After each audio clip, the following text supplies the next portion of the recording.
Warahmatullahi wabarakatuh. Kami dari kelompok 6 yang beranggotakan saya sendiri, Hikmia, dan ada 3 rekan saya. Yang pertama ada Muhammad Riyadus Solihin, yang kedua ada Nadila Maresya Ekasari, yang ketiga ada Nanda Nida Ilyun. Kami di sini akan membahas tentang keputusan investasi modal. Untuk yang pertama ada jenis-jenis keputusan investasi modal. Keputusan investasi modal berkaitan dengan proses perencanaan, penetapan tujuan, dan prioritas, pengaturan pendanaan, serta penggunaan kriteria tertentu untuk memilih hak aktiva jangka panjang. Untuk proses pengambilan keputusan investasi modal disebut penganggaran modal. Ada 2 jenis proyek penganggaran modal, yaitu proyek independen adalah proyek yang jika diterima atau ditolak tidak akan mempengaruhi arus kas proyek lainnya. Yang kedua ada proyek saling eksklusif, adalah proyek-proyek yang apabila diterima akan menghalangi penerima proyek lain. Di sini ada model non-diskonto. Model diskonto nilai waktu dari uang, sedangkan non-diskonto mempertimbangkannya secara eksplisit. Ini untuk contoh-contohnya. Untuk periode pengembalian dapat digunakan untuk memilih alternatif-alternatif yang selalu bersaing. Namun penggunaan periode pengembalian kurang dapat mempertahankan karena ukuran ini memiliki 2 kelemahan utama, yaitu mengabaikan kinerja investasi yang melewati periode pengembalian dan mengabaikan nilai waktu uang. Contoh, suatu perusahaan sedang mempertimbangkan 2 jenis CAD yang berbeda. Untuk contoh di dalam tabel, yaitu kedua investasi memiliki periode pengembalian 2 tahun, namun sistem CADA lebih disukai daripada CADB karena 2 alasan. Pertama, CADA memberikan pengembalian dolar yang lebih besar selama tahun-tahun setelah periode pengembalian sebesar $150.000 dibanding $75.000. Kedua, CADA mengembalikan $90.000 pada tahun pertama, sedangkan CADB hanya $40.000. Selisih tersebut dapat digunakan untuk tujuan produktif. Untuk tingkat pengembalian akuntansi, tingkat pengembalian akuntansi merupakan model non-diskonto kedua yang digunakan. Tingkat pengembalian akuntansi mengukur pengembalian atas suatu proyek dalam kerangka laba, bukan dari arus kas proyek. Untuk tingkat pengembalian akuntansi sama dengan laba rata-rata dibagi investasi awal atau investasi rata-rata. Investasi dapat diidentifikasikan sebagai investasi awal atau investasi rata-rata. Jika I adalah investasi awal, adalah nilai sisa. Dengan asumsi investasi dikonsumsi secara merata, investasi rata-rata dapat didefinisikan sebagai berikut. Investasi rata-rata sama dengan I ditambah S per 2.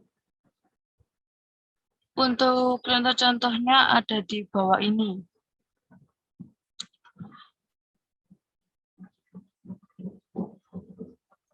Di sini ada model diskonto. Metode nilai sekarang bersih atau yang disebut juga NPV. Model diskonto mempertimbangkan nilai waktu dari uang sehingga memasukkan konsep diskonto, arus kas masuk dan arus kas keluar. 2 model diskonto dibagi nilai sekarang bersih atau net present value, NPV, dan tingkat pengembalian internal. Definisi nilai sekarang bersih atau NPV merupakan selisih antara nilai sekarang dari arus kas masuk dan arus kas keluar yang berhubungan dengan suatu proyek. Jika NPV lebih dari 0, maka investasi tersebut menguntungkan hingga dapat diterima. Jika NPV sama dengan 0, pengambilan keputusan dapat menerima atau menolak investasi itu karena investasi tersebut akan menghasilkan jumlah yang tepat sama dengan tingkat pengembalian diminta. Sedangkan tingkat NPV kurang dari 0, maka investasi sebaiknya ditolak. Untuk contoh ilustrasi nilai sekarang bersih, divisi produk khusus dari Hani Medical sedang mengembangkan mengembangkan instrumen tekan darah.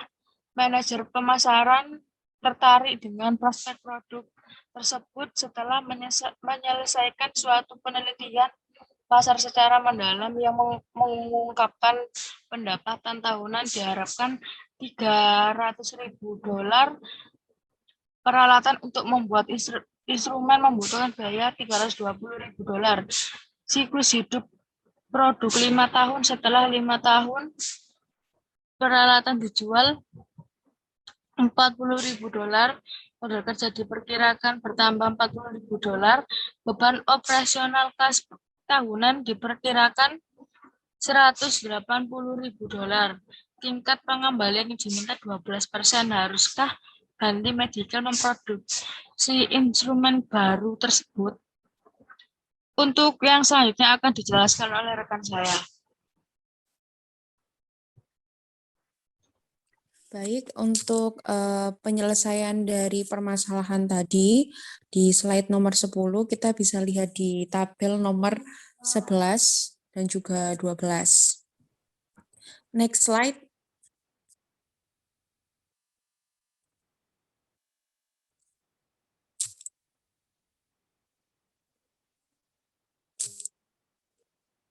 Next slide selanjutnya, Sah.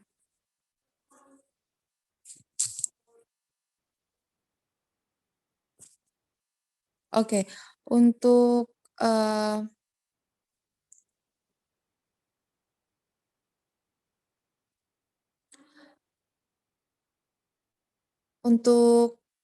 pasca ke slide pasca itu loh, Sah.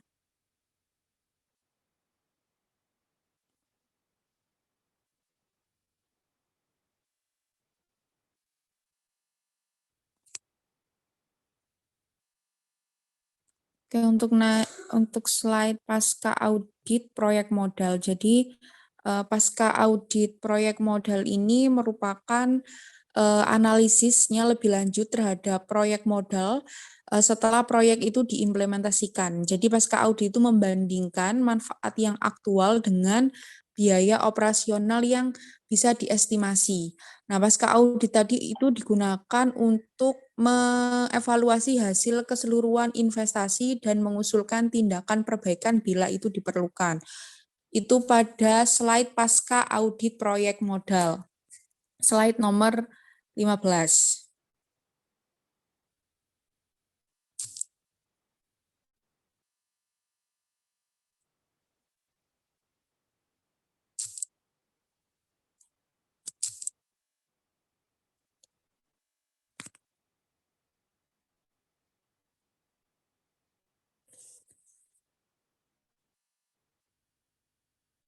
Nah, untuk slide selanjutnya ada manfaat dari pasca audit. Nah, untuk manfaat dari pasca audit ini, yang pertama ada di perusahaan dapat mengevaluasi profitabilitas pasca audit, di mana dia dapat menjamin sumber daya digunakan bisa secara bijaksana. Kemudian yang kedua, dampak terhadap perilaku manajer. Nah, manajer ini melakukan perhitungan kan atas hasil pengembalian keputusan-keputusan investasi modal. Mereka cenderung membuat keputusan tersebut untuk kepentingan yang terbaik untuk perusahaan. Nah, pasca audit ini juga dia menyediakan umpan baliknya kepada manajer yang dapat membantunya untuk memperbaiki pengambilan keputusan di masa yang akan datang. Tetapi pasca audit ini juga dia memakan biaya yang mungkin bisa dibilang cukup besar karena dia memang memberikan manfaat yang cukup signifikan, tetapi juga pasca audit juga memiliki keterbatasan lain gitu. Next slide ada proyek saling eksklusif. Nah, di sini ada konsep NPV dibanding dengan IRR. Jadi baik NPV maupun IRR ini dapat menghasilkan keputusan yang sama bagi proyek yang mungkin dibilang independen. Jadi sebagai contoh, jika NPV itu lebih besar atau lebih dari 0 dan IRR juga lebih dari tingkat pengembalian yang diminta, maka kedua model tersebut bisa mengisyaratkan keputusan yang tepat gitu. Jadi NPV itu berbeda dengan IRR dalam dua hal. Yang pertama, NPV itu mengasumsikan setiap arus kas itu memiliki investasi dengan tingkat pengembalian yang diminta, sedangkan metode IRR itu mengasumsikan arus kas yang masuk itu dapat diinvestasikan kepada IRR yang dihitung. Yang kedua ada metode NPV. Metode NPV ini dapat mengukur profitabilitas dalam nilai yang absolut, sedangkan IRR itu dapat mengukur profitabilitas dalam nilai yang relatif. Untuk contoh proyek yang saling eksklusif bisa dilihat di tabel yang ada proyeksi pendapatan tahunan, biaya operasional, dan sebagainya. Untuk next slide yang perhitungan dan penyesuaian arus kas bisa dilanjutkan oleh rekan saya. Baik, untuk perhitungan dan penyesuaian arus kas ada dua langkah yang diperlukan untuk menghitung arus kas, yaitu yang pertama ada peramalan pendapatan beban dan pengeluaran modal, dan yang kedua ada penyesuaian arus kas kotor dengan inflasi dan pajak. Penyesuaian peramalan untuk inflasi. Dalam satu lingkungan inflasi, pasar keuangan bereaksi terhadap kenaikan biaya modal untuk mencerminkan inflasi. Jadi biaya modal terdiri atas dua unsur, yaitu yang pertama ada tingkat real, yang kedua ada unsur inflasi. Karena tingkat pengembalian yang diminta, yang seharusnya biaya modal yang digunakan dalam analisis investasi modal mencerminkan komponen inflasi ketika analisis NPV dilakukan. Jadi inflasi juga harus dilibatkan dalam memprediksi arus kas operasional. Berikut ada sebagai contoh, sebuah anak perusahaan dari perusahaan di Amerika Serikat yang beroperasi di Venezuela sedang mempertimbangkan suatu proyek yang membutuhkan investasi sebesar 5 juta unit dan diharapkan menghasilkan arus kas masuk tahunan sebesar 2,9 juta unit. Selama 2 tahun mendatang, tingkat pengembalian yang diminta sebesar 20%. Nah, mencakup komponen inflasi. Tingkat inflasi umum di Venezuela diharapkan rata-rata 15% untuk 2 tahun mendatang. Analisis nilai ini sekarang bersih atau tanpa penyesuaian prediksi arus kas untuk inflasi. Diperhatikan pada tampilan berikut ini. Pengaruh inflasi terhadap investasi modal. Yang pertama ada tanpa penyesuaian dengan faktor-faktor inflasi. Dan yang kedua dengan penyesuaian faktor-faktor inflasi. Dari tampilan kedua tabel berikut dapat disimpulkan bahwa penyesuaian untuk inflasi 1 tahun sebesar 3,835 250 unit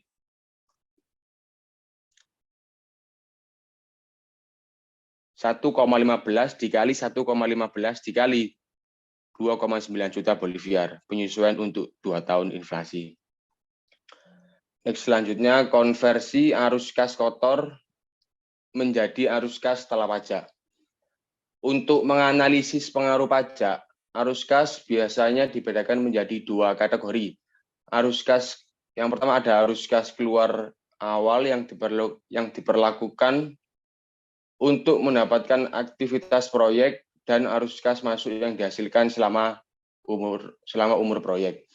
Arus kas keluar dan arus kas masuk yang disesuaikan untuk pengaruh pajak disebut arus kas keluar dan arus kas masuk bersih.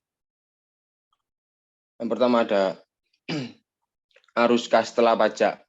Tahun 0, arus kas keluar bersih pada tahun 0 adalah selisih antara biaya awal proyek dan setiap arus kas masuk yang secara langsung berhubungan dengannya. Arus kas masuk yang muncul pada waktu akuisisi termasuk penghematan pajak dari penjualan aktivitas kas, dari penjualan aktivitas dan keuntungan pajak lainnya, seperti kredit pajak, keuntungan, penjualan aktivitas menghasilkan pajak tambahan sehingga mengurangi hasil kas yang diterima dari penjualan aktivitas lama. Yang kedua ada arus kas setelah pajak. Arus kas setelah pajak tahunan atau disebut CF merupakan jumlah dari laba proyek setelah pajak MI dan beban non-kas NC. Contoh, divisi produk khusus di Holy Medical beberapa membuat produk baru yang memerlukan peralatan baru senilai 800.000 US dollar. Produk baru tersebut diharapkan akan meningkatkan pendapatan tahunan perusahaan sebesar 600.000 US dollar. Nah, bahan tenaga kerja dan beban operasional kas lainnya adalah 250.000 US dollar per tahun. Peralatan baru memiliki unsur manfaat selama 4 tahun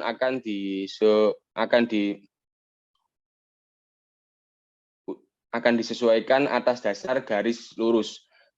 Mesin tersebut tidak akan memiliki nilai sisa pada akhir tahun keempat. Berikut adalah tabel untuk perhitungannya. Arus kas dari laporan laba rugi dihitung sebagai berikut. CF atau pajak tahunan NI plus NC 90.000 US dollar ditambah 200.000 US dollar. Untuk next selanjutnya, investasi modal lingkungan manufaktur yang tinggi. Pada lingkungan manufaktur yang canggih, investasi jangka panjang umumnya berkaitan dengan otomatis pabrik. Namun, sebelum setiap komitmen untuk otomatisasi dibuat, pertama-tama perusahaan sebaiknya menggunakan teknologi yang ada secara efisien. Bagaimana investasi dibedakan? Investasi dalam proses manufaktur yang terotomatisasi adalah jauh lebih kompleks dibandingkan investasi dalam peralatan manufaktur standar di masa lalu. Bagi peralatan standar, biaya langsung akuisisi mencerminkan investasi sebenarnya. Pada manufaktur yang terotomatisasi, biaya langsung mencerminkan sedikitnya 50 atau 60% dari total investasi. Yang kedua ada bagaimana estimasi arus kas operasional dibedakan. Estimasi arus kas operasional dari investasi dalam peralatan standar memiliki ciri yang mengandalkan manfaat berwujud yang dapat diidentifikasi secara langsung, seperti penghematan langsung dari tenaga kerja, listrik, dan sisa bahan baku. Berikut adalah contoh yang dapat digunakan untuk mengilustrasikan pentingnya mempertimbangkan manfaat tak berwujud dan tak langsung.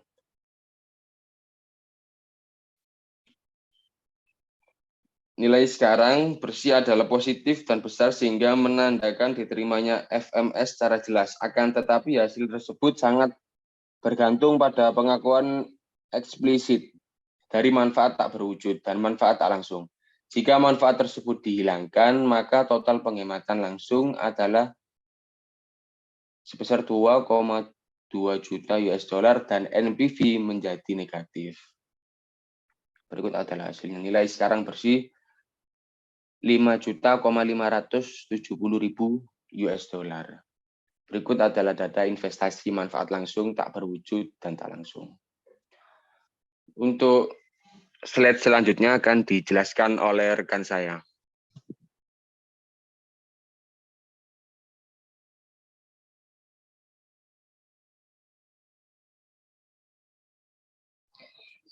Jika arus kas akan menurun bila implementasi tidak dilakukan, maka penurunan ini harus menunjukkan manfaat tambahan pada teknologi canggih. Pada tampilan sebelumnya, perusahaan mengestimasi manfaat kompetitif sebesar 1 juta dolar. Estimasi manfaat tersebut memerlukan beberapa perencanaan, strategi, dan analisis yang serius, tetapi dampaknya dapat menjadi sangat penting. Jika manfaat tersebut dihilangkan atau diabaikan, maka nilai sekarang bersih akan menjadi negatif dan alternatif investasi ini harus ditolak. Nilai sekarang 3 juta dolar dikali 5,65 sama dengan 16.950 dolar.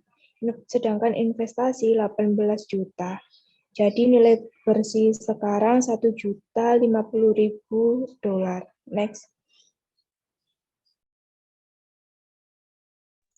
Selanjutnya yaitu nilai sisa. Nilai sisa atau nilai akhir sering diabaikan dalam keputusan investasi dengan alasan yang biasa dikemukakan adalah karena sulitnya mengestimasi nilai sisa. Karena ketidakpastian ini, dampak nilai sisa sering diabaikan. Pendekatan terbaik berkaitan dengan ketidakpastian ini adalah menggunakan analisis sensitivitas. Analisis sensitivitas mengubah asumsi, mengandalkan analisis investasi modal dan menilai pengaruhnya terhadap pola arus kas. Analisis sensitivitas juga sering dikenal sebagai analisis what if. Next.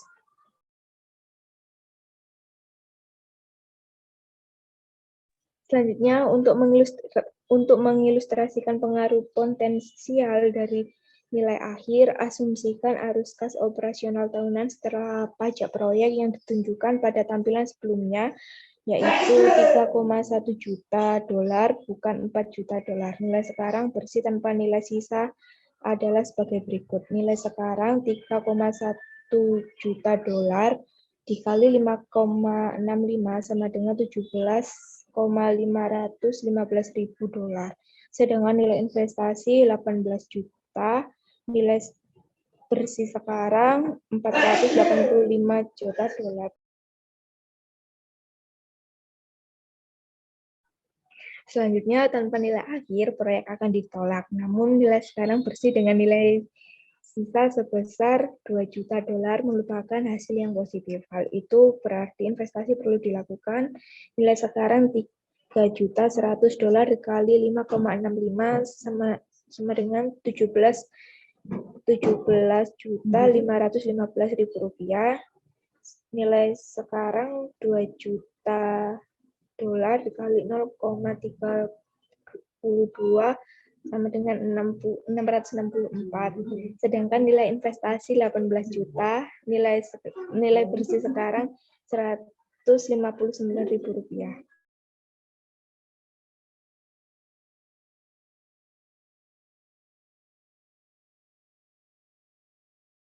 Namun, bagaimana jika nilai sisa lebih kecil dari yang diharapkan? Misalkan kemungkinan hasil terburuk adalah nilai sebesar 1.600.000 dolar, apa pengaruhnya terhadap keputusan yang diambil NPV dapat dihitung kembali berdasarkan skenario baru ini. Nilai sekarang 3.100.000 rupiah dolar dikali 5,65 sama dengan 17,515 dolar. Nilai sekarang 1.600.000 dolar dikali 0,322 sama dengan 515.200. Nilai investasi 18 juta, nilai bersih sekarang 30.200 dolar. Next. Jadi menurut skenario pesimistis ini, NPV masih positif. Hal itu menggambarkan bagaimana analisis sensitivitas dapat digunakan dalam kaitannya dengan ketidakpastian mengenai hal nilai sisa. Analisis ini juga dapat digunakan untuk variabel arus kas lainnya. Next. Tingkat diskonto. Secara teori, jika arus kas masa depan diketahui dengan pasti, maka tingkat diskonto yang tepat merupakan biaya modal perusahaan. Untuk mengilustrasikan pengaruh tingkat diskonto yang berlebihan, asumsikan tingkat diskonto yang tepat adalah 12%, tetapi yang diberlakukan perusahaan adalah 18%. Nilai sekarang bersih dengan menggunakan tingkat diskonto 18% dihitung sebagai berikut. Nilai sekarang 4 juta dolar kali 4,494 sama dengan 17.976. Sedangkan nilai investasi 18 juta, nilai bersih sekarang 24.000 dolar. Next.